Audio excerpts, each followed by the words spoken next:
United States of America and to the republic for which it stands, one nation, under God, indivisible, with liberty and justice for all.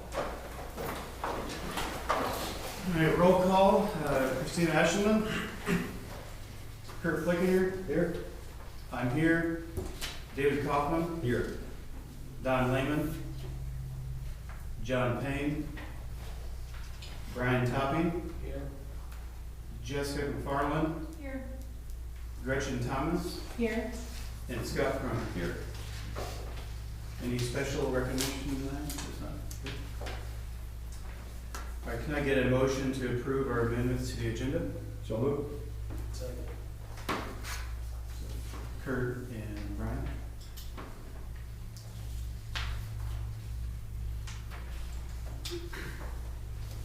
All in favor say aye. Those opposed, same sign. Approve first. Wait, Oh, approve. yes. All in favor, sign first. Okay. All in favor say aye. Aye. Opposed, same sign. Motion carries 4-0. Perfect. Perfect. All right. For our consent items, along with our additional agenda items, can I get a motion?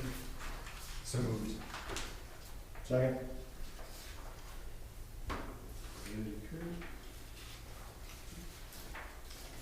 All in favor say aye. Aye. Opposed, same sign. Motion carries 4-0. And with that, congratulations, Zach. Congratulations, Caroline. Welcome to Wa-Nee Community Schools. Thank you. We're excited to have you. Appreciate it. Anything you want to say to the board, or Yeah, I mean, I was like, listen? Yeah. Zach Beha, he's coming to us, it's pronounced Beha. Coming to us, he was at Southport Middle / High School, graduate of Lebanon High School, graduate from Ball State, experience in all kinds of different levels. A really extensive process, and board would like to thank you for allowing us and the autonomy of working through that. Really extensive process with our committee. Proud of our committee, over 30 applicants screened, looked through multiple rounds of interviews, multiple candidates interviewed, processed, came up here, did a in-person interview with us, followed by a second round in person, and got in front of some of our kids, put them through a mini lesson. Kids love them, just rave about how wonderful he is. So we are excited to welcome Zach. So Zach, if you would like to say a few things. Just excited to keep rolling with the trajectory and tradition of the band and keep rolling with the community because they roll with us. So, awesome. Thanks. I'm going to speak for myself. My name is Caroline Garber. I'm really excited to be here. My husband and I live on the west side of Goshen with our 3 children. They're in 7th grade, 5th grade, and 3rd grade at Northwood Middle School and Wakarusa Elementary. And my background is primarily in a high school choir at Goshen High School and Franklin Community High School, just south of Indianapolis area. So after taking some time off to raise children, I'm very excited to be back in the classroom and continue your tradition of excellence that you have here with performing arts. So thank you for having me and approving me. Appreciate it.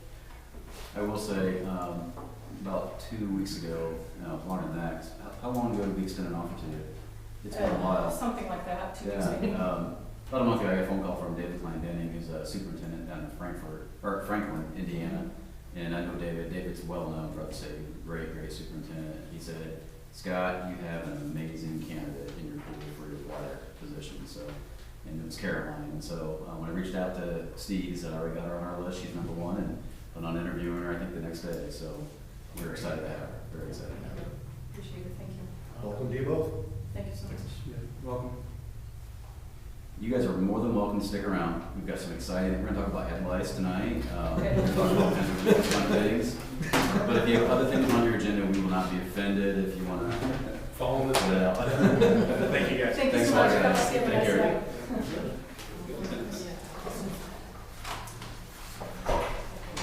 For action item A, consider the approval of out-of-state overnight travel requests for the Northwood High School FCCLA Fall Leadership Institute on October 21st to 26th, 2025. The Northwood High School yearbook, the summer yearbook workshop, June 20th to 23rd, 2025. And the Northwood High School football team camp, July 7th through the 9th, 2025. and the Northwood Middle School 6th grade to Sagatuck Food Rides, September 11th, 2025. Make a motion to approve the out-of-state overnight travel request as presented. Second. All in favor, say aye. Aye. All opposed, same sign. Motion carries 4-0.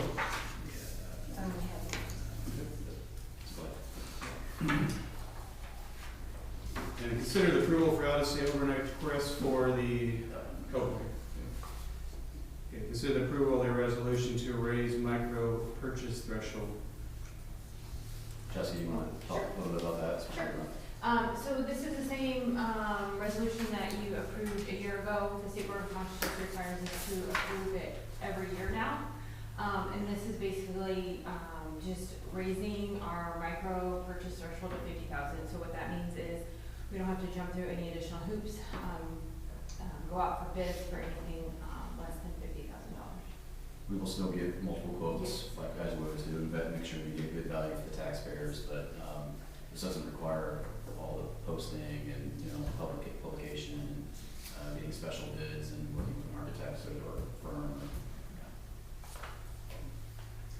Make a motion to approve the resolution to raise micro purchase threshold as presented. All in favor, say aye. Aye. All opposed, same sign. Motion carries 4-0. Did we get the basketball one and one of the No, other? I need to get trips? this. Yes. So also the Northwood High School boys basketball team camp, July 11th to the 13th, 2025. Move to approve.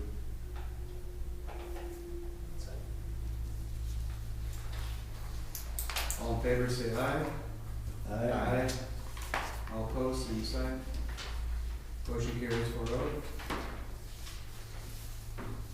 All right, first item, if you guys are okay, I'm gonna move item B up, because we do have Jody here tonight, and I asked her to come in, and headlights can be kind of an interesting and sticky subject from time to time, so there are some recommended changes from the CDC with what our current policy stated, and so I appreciate Jody going through our policy, and just getting it up to speed with what now is guidance from several health departments, and so I also know this aligns with what Jody is seeing as well and her staff. So I don't know if you guys had a chance to see it, but we kind of have, the big change is that it's not an automatic.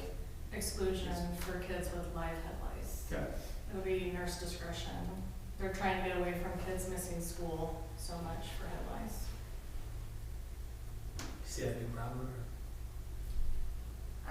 Not a big problem. I say it's the same as every other school. I mean, we'll have it all the time. It's not a huge problem. But we always have kids in every school that will have it consistently. And we do work with the families with resources and product and education. So I've had a chance to read through this. So what do we do to mitigate the spread then if they are not excluded from school? They're showing that it does not spread easily from student to student. So that's why they come up with these recommendations, that it is hard to spread from student to student in a classroom setting. It really just, it's contact, right? It has to come like head-to-head contact. For a significant amount of time, yeah.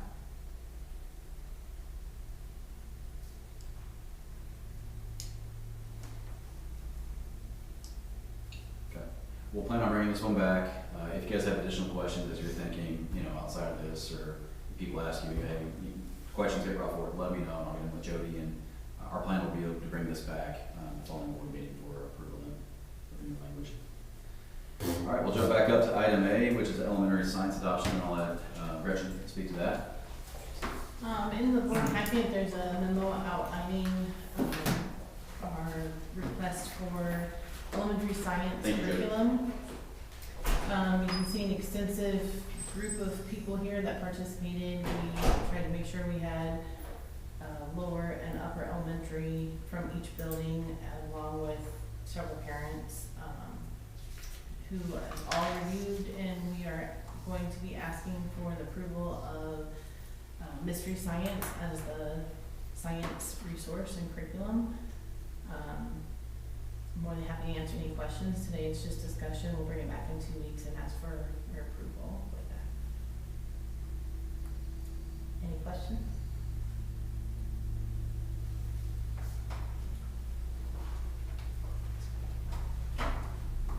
Thank you. Thank you guys. If you have questions, let us know.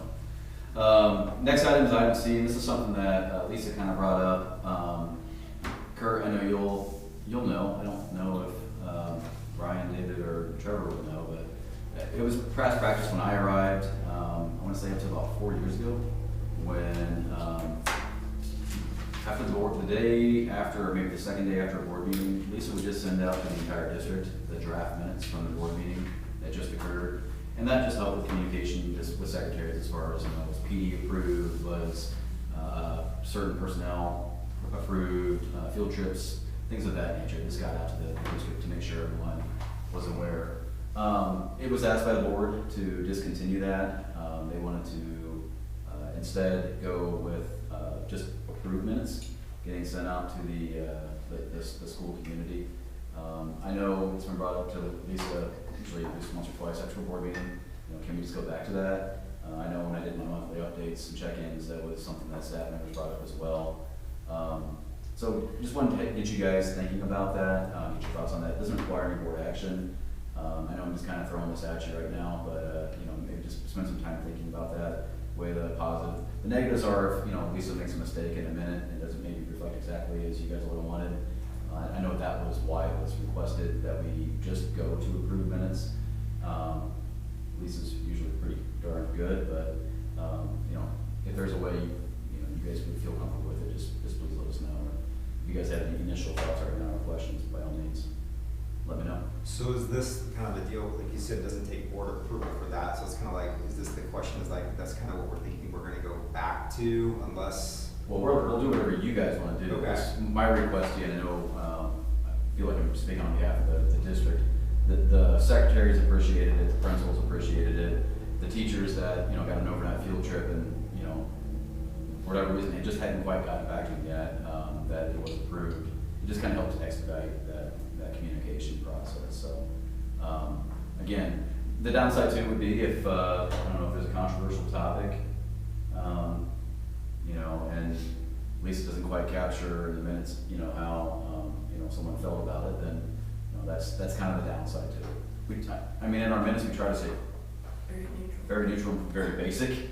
And any more with it being videotaped, if they just go right to the video and just watch the day after if they want, or they can log on and watch it here. So that's why we're asking. Again, if you guys are not comfortable and you just prefer that we stay with it, it's working. It's working fine. It'd be a way of just expediting that communication process back to staff members. Because in the rare occasion that we don't have, like this last time we didn't have a meeting, that could be a month until, that's a pretty long time. So I get, that's not often, but that could happen. Yeah, I do remember it happening, and I don't remember what the real reasons were. I don't know if it was. It was right on the heels of COVID. Again, I don't remember what the issue was. Yeah. And, I honestly, I don't recall. I just know that it was requested by the board that, hey, just don't send anything out until we approve the minutes. And at the time, I think it probably was the right decision. But Like you said, with all the technology right now that's happening, it's kind of pointless to do that. yes, So let's come back next meeting for a vote then. if you, we can take this forward as a vote. Do you need it to be a vote to change?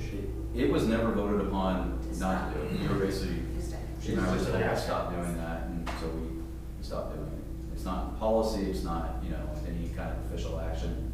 It's just communicating with the staff of, here's a draft of what occurred, and we would put always, draft in the watermark on it so people know it's not official. And I think it'd be nice, if Christine and Don have been on the board for a while, maybe too, like if we talk about it next time, they may have something that we're missing on that too. I don't know, but. Especially if it was longer than 3 or 4 years ago. Yeah. We know how Kurt's memory is. Still gross. It's a good idea. I'm just kidding, Kurt. Even Gretchen is saying, like, man, my memory's getting bad here now, so. I said your That's what he said. Okay. Well, then, what I'm hearing, so we will bring this back in for maybe a board official action. Okay. That's a good idea. That's what we'll do then. Thank you. Next item, item D. I know Kurt has some questions. I put those questions to Scott. He actually produced them here in the email. Kurt, I really appreciate you asking those. There's one thing I did not check on was whether or not we were doing cooperative purchasing with the high school. And AJ's here. AJ said no, but that certainly would be possible. So we definitely will do that. You'll see in the email, Scott is asking that we just table it for another year to review it. I know this was his first year. He was seeing, two consecutive years of dwindling cash balances. So I think he was just trying to be proactive with it and hearing from other schools. But we'll continue to monitor it and see if there's some things we can do that would not require that. But just wanted to give you guys an update on that. I mean, I think if AJ got this much of his athletic fund, he'd probably be happy. I think AJ would be happy right now with being in the black right now. Right.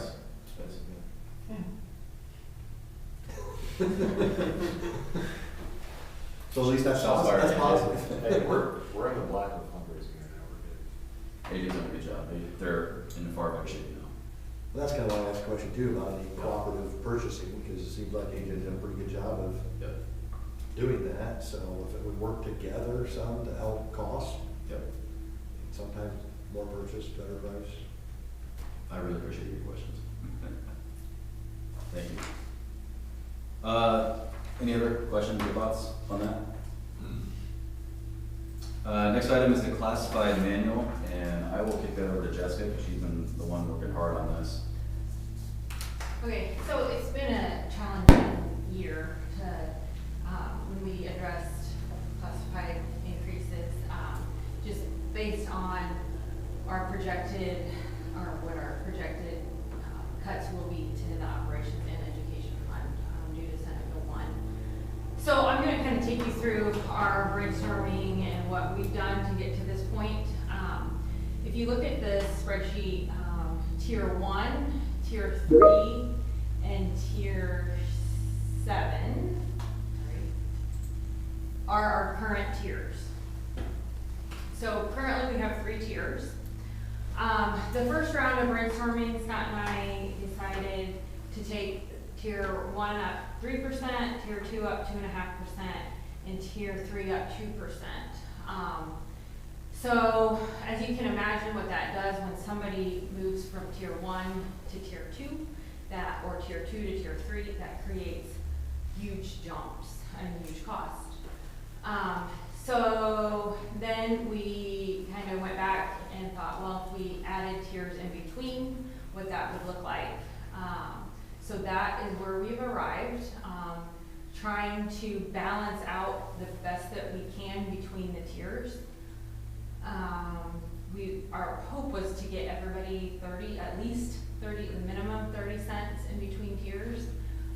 We do have some groups that aren't going to see it, that's going to be 25 cents a tier in this proposal. And those are the full-time, the part-time cooks, and then the less than 4-hour cook. And also, I believe, transportation was only 55 cents, and technology specialist was only 55 cents.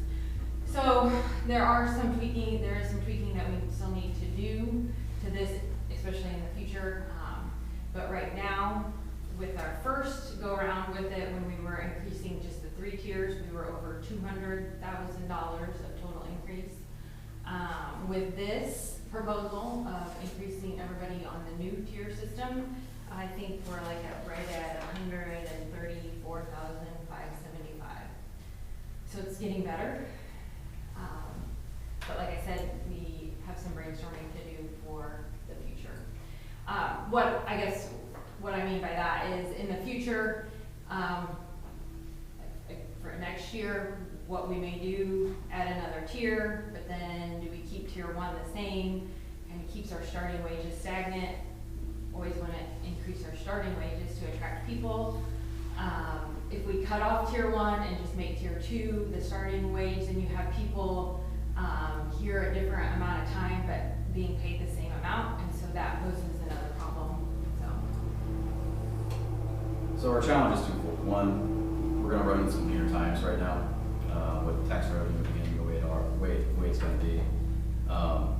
And then two is you'll know the ones that are in black are our current tier scales. We just have 3 tiers. 1, 2, and that was 3. And as you can tell, this is a 90-cent jump, but then it jumps to $2.10 there. And how we got there was, well, there were some years in which, when Randy and I did this, we were like, well, anyone that's going from tier 1 to tier 2 is already getting a raise. Anyone that's at tier 3 is not getting a raise. And so let's just do like a 2% increase for tier 3. That way they get a raise. But what happened then was that tier 3 got further and further apart from tier 2. And so first part of this, trying to do it within budget and afford people at least some cost of living increase. And at the same time, not continuing to exacerbate folks who are doing the same job, but just have, 2 more years of experience and now are making, a significant more amount. So that's really the needle that we're trying to thread here. Do it within our budget, but do it so it also awards, particularly those individuals at the top end with something these next couple of years. But our challenge is going to be, and Brian, I'd be happy maybe to chat with you a little bit on this, is how do we not continue to do this year after year? How can we set this thing up so we're not always, and you're kind of smiling, so maybe it's a challenge you run into as well.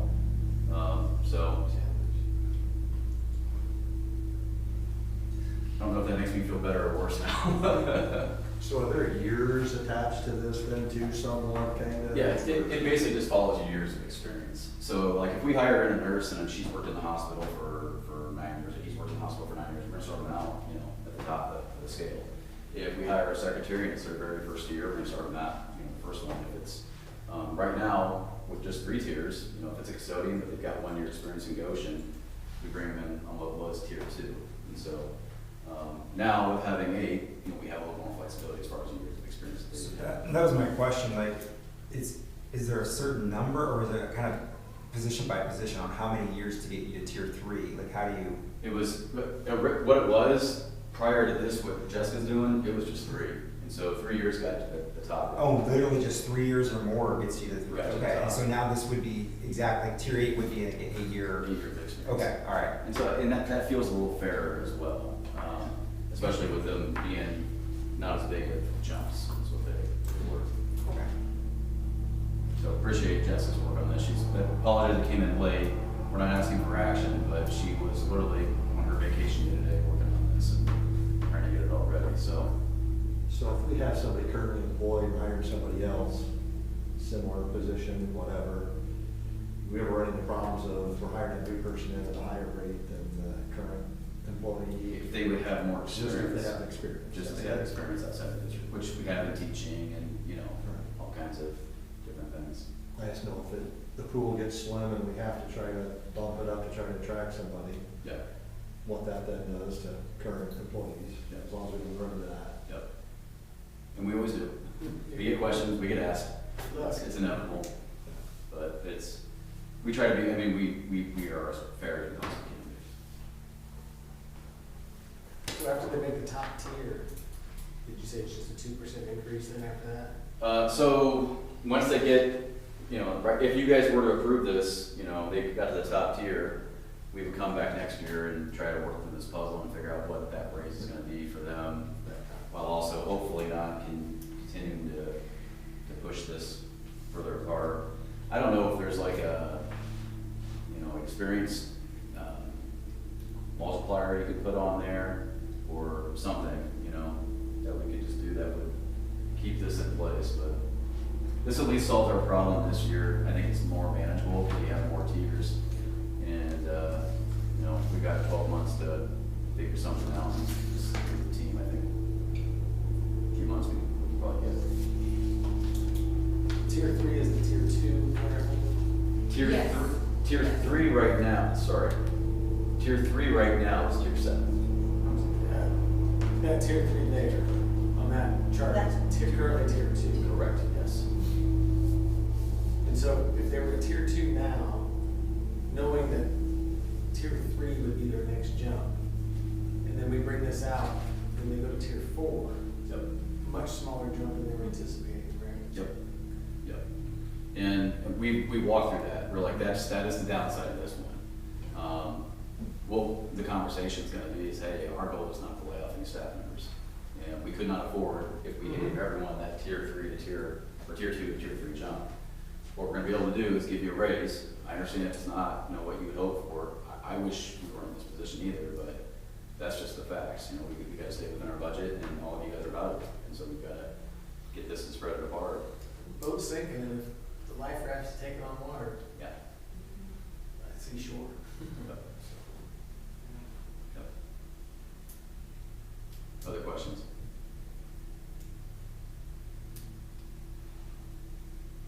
Okay. Thank you. And the rest is just Jessica's show, so we're taking it off from here. Okay, so I think is next the budget calendar. Okay, so not a lot of changes at all, from the prior year.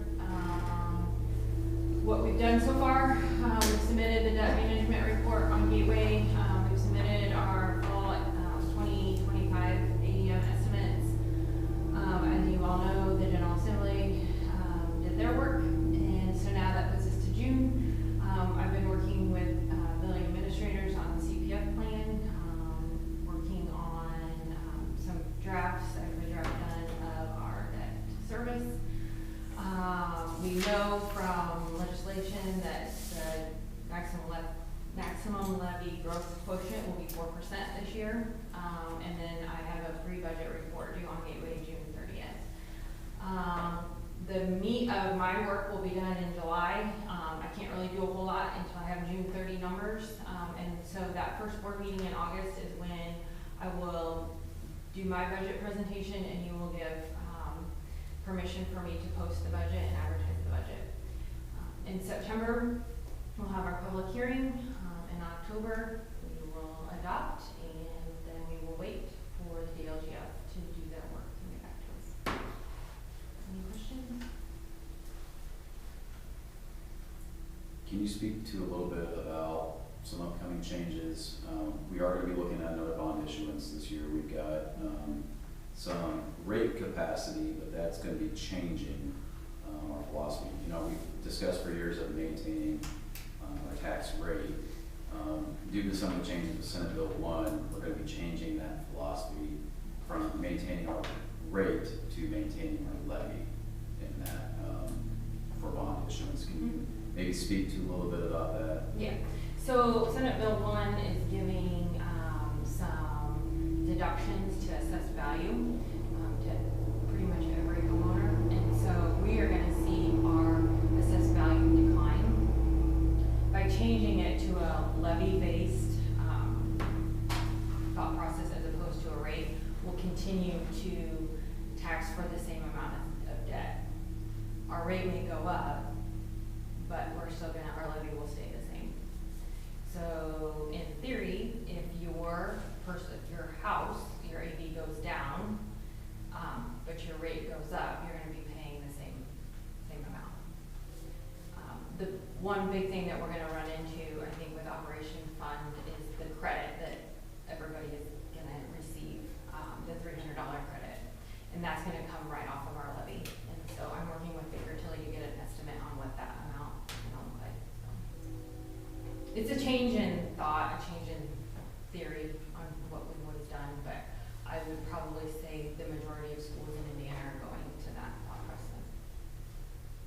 If that rate changes, is that something we have to approve? Not until it hits a certain threshold of 8 cents. Yeah.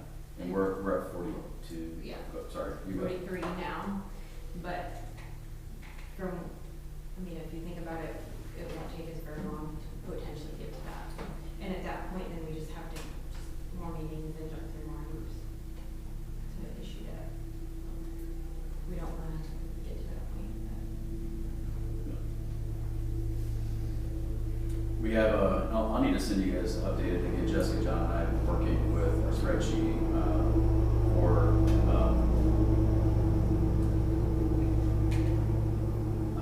items for bond issuance. We're probably looking at a $3.5 million bond this next time around. Again, we still need to wrap up part of Bill on our facility study, but it's all going to be infrastructure based. It's going to be nothing really all that exciting. basic infrastructure type stuff, so I'll get that information to you as soon as we get it about it finalized. When do you think we'll be meeting with Baker Tilly and looking at that bond? The bond issuance? Yeah.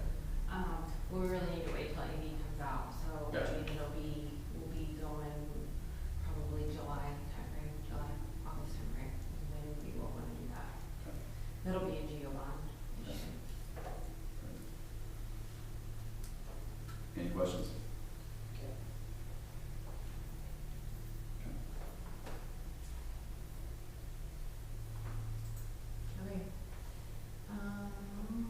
Financial update.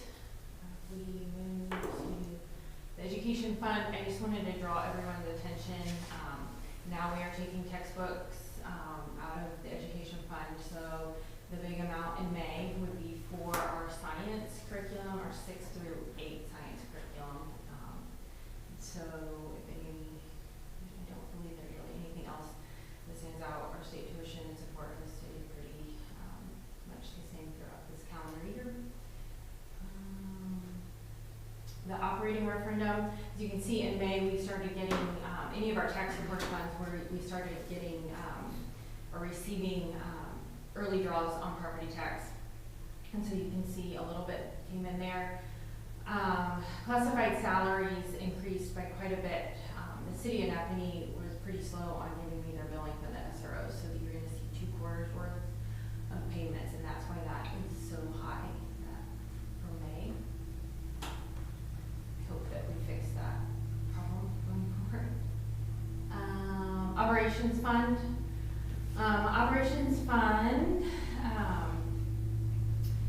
The balance has continuously declined, which we expect to see that until June, till we get our first tax draw.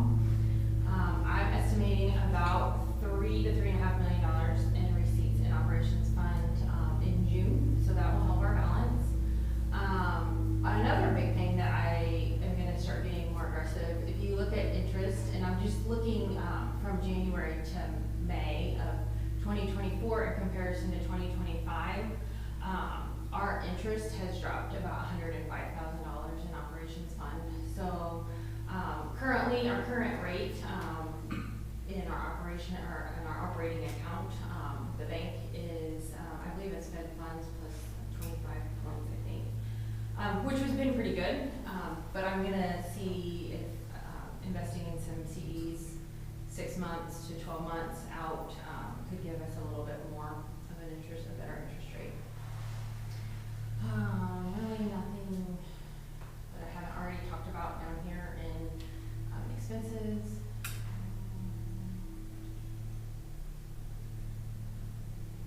Lunch fund, we're just 2 months behind on our reimbursements, so the balance has dropped slightly, but actually I think we maybe got a reimbursement today.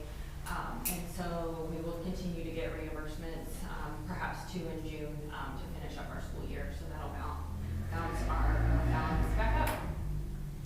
And I think that takes us to, right here. Health insurance fund is doing really well, at 3.9 million. That's all I have. Any questions? Good. If there's no further business to come to the attention of the board, a motion to adjourn is in order. So moved. All in favor, say aye. Aye.